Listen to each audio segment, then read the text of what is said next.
വെറും 37 ലക്ഷം ജനങ്ങൾ മാത്രമുള്ള ലോക എക്കണോമി കണക്കിൽ 112-ാം സ്ഥാനത്തുള്ള ജോർജിയ ഫുട്ബോളിൽ അത്ഭുതങ്ങൾ കാട്ടിത്തുടങ്ങിയിട്ടേയുള്ളൂ. കാർട്ടലിബിസ് വരും വർഷങ്ങളിൽ ലോക ഫുട്ബോളിൽ ശക്തമായൊരു ടീമായി മാറുമെന്നതിൽ ആരും അത്ഭുതപ്പെടേണ്ട കാര്യമില്ല. കാരണം അവർ നന്നായി വർക്ക് ചെയ്താണ് ഈ നിലയിലേക്ക് ഇപ്പോൾ എത്തിയത്. ജോർജിയയുടെ യൂത്ത് ഡെവലപ്മെന്റ് സിസ്റ്റം വളരെ മികച്ചതാണ്. 2016 787 കോടി രൂപയുടെ പ്രൊജക്റ്റാണ് അവർ അവതരിപ്പിച്ച് പ്രാവർത്തികമാക്കാൻ ആരംഭിച്ചത്. ആദ്യമായി അതിനുവേണ്ടി അവരുടെ 13 റീജിയനുകളിൽ നിന്നുള്ള 4 അക്കാഡമികളിൽ നിന്നും അണ്ടർ-14, അണ്ടർ-15 പ്രതിഭകളെ കണ്ടെത്തി മികച്ച പരിശീലനം നൽകുന്നു. അവരുടെ ഡൊമസ്റ്റിക് ചാമ്പ്യൻഷിപ്പിന് ഒരു പുതുരൂപം നൽകി. അതിലൂടെ ക്ലബ് ഫണ്ടിംഗ് സ്ട്രക്ചറിന് മാറ്റം വരുത്തി. അവരുടെ ഫുട്ബോൾ മാനേജ്മെന്റിന് പുതിയ സ്റ്റാൻഡേർഡ് കൊണ്ടുവന്നു. 13 റീജിയനുകളിലെയും മാനേജ്മെന്റ് സിസ്റ്റം അവർ പൊളിച്ചെഴുതിയാണ് മാറ്റത്തിന് ആക്കം കൂട്ടിയത്.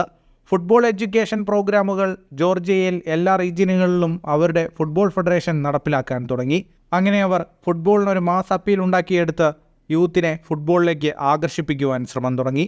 2019-21 ആയപ്പോഴേക്കും മികച്ച യുവതാരങ്ങളെ സൃഷ്ടിക്കുവാൻ അവർക്ക് സാധിച്ചു. അവരിൽ പലരും ഇന്ന് യൂറോപ്പിലെ മികച്ച ക്ലബ്ബുകളിൽ കളിക്കുന്ന യുവതാരങ്ങളാണ്. ജോർജിയയുടെ എലൈറ്റ് യൂത്ത് ഡെവലപ്മെന്റ് പ്രോഗ്രാം അണ്ടർ-14, അണ്ടർ-15 കളിക്കാരെ സെലക്ട് ചെയ്യുന്നത് റീജിയണൽ അക്കാഡമികളിൽ നിന്നാണല്ലോ. സെലക്ഷൻ നടത്തുന്നത് ഓരോ റീജിയണിലെയും എത്തുന്ന കുട്ടികളെ മുഴുവൻ ട്രയൽസിലും പങ്കെടുപ്പിക്കും. അങ്ങനെയുള്ള ട്രയൽസിൽ സ്കൗട്ടിംഗ് ടീമിൽ യൂറോപ്പിലെ മറ്റ് രാജ്യങ്ങളിൽ നിന്നുള്ള സ്കൗട്ടിംഗ് വിദഗ്ധർ ഉണ്ടായിരിക്കും. അതുകാരണം അധികാരമുള്ള ചിലർക്ക് ഇഷ്ടക്കാരെയും വേണ്ടപ്പെട്ടവരെയും അക്കാഡമികളിലേക്ക് സെലക്ട് ചെയ്യുമെന്നത് പ്രാദേശിക തലത്തിലെ അവർ ഇല്ലാതാക്കുന്നു. അങ്ങനെ 13 റീജിയണിൽ നിന്നും മികച്ച 60 കളിക്കാരെ കണ്ടെത്തി അവർക്ക് 20 ദിവസത്തെ ട്രയൽ ക്യാമ്പിൽ പങ്കെടുക്കുവാൻ അവസരമൊരുക്കുന്നു. അങ്ങനെ ആ 60 പേരിൽ നിന്നും മികച്ച 22 പ്ലെയേഴ്സിനെ കണ്ടെത്തി ജോർജിയൻ തലസ്ഥാനമായ ടബ്ലിസിയിലുള്ള റുസ്താവി നാഷണൽ ഫുട്ബോൾ അക്കാഡമിയിലേക്ക് വിടുന്നു. അവിടെ ആ കുട്ടികൾക്ക് ടോപ്പ് ലെവൽ ഫുട്ബോൾ റിലേറ്റഡ് വിദ്യാഭ്യാസമാണ് നൽകുന്നത്.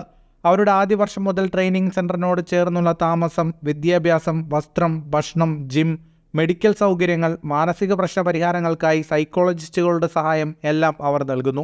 അവിടുത്തെ 3 വർഷത്തെ ട്രെയിനിങ്ങിന് ശേഷം പ്ലേയേഴ്സിന് അണ്ടർ-17 യൂത്ത് നാഷണൽ ടീമിനു വേണ്ടി പ്രൊഫഷണൽ ലെവലിലും ഫുട്ബോൾ കളിക്കുവാൻ സാധിക്കും. അങ്ങനെ വന്നവരാണ് ഇപ്പോൾ ജോർജിയയുടെ സൂപ്പർ താരങ്ങളായ ടീച്ചർ കാരക്ഷീലിയ, ഗയോക്സ് മെക്കാറ്റോട്സെ, ജോർജി മെലിക്ഷ്വലി എല്ലാം.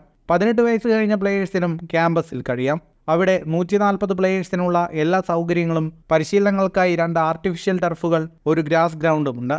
അക്കാഡമികൾക്കുള്ള സാമ്പത്തിക സഹായം നൽകുന്നത് ജോർജിയൻ ഗവൺമെൻറ്റും ഫുട്ബോൾ ഫെഡറേഷനും യുവേഫയും ചേർന്നാണ്. ജോർജിയ 2016 ഫുട്ബോൾ ഡെവലപ്മെൻറ്റ് പ്രോഗ്രാം ആരംഭിച്ച് 2024 ആയപ്പോഴേക്കും യോഗ്യത നേടി യൂറോ കപ്പും കളിച്ചു.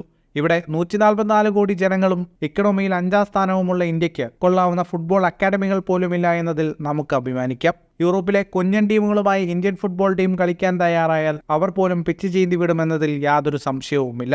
നമ്മളാണ് 2030 വേൾഡ് കപ്പ് കളിക്കാൻ ആഗ്രഹിക്കുന്നത്.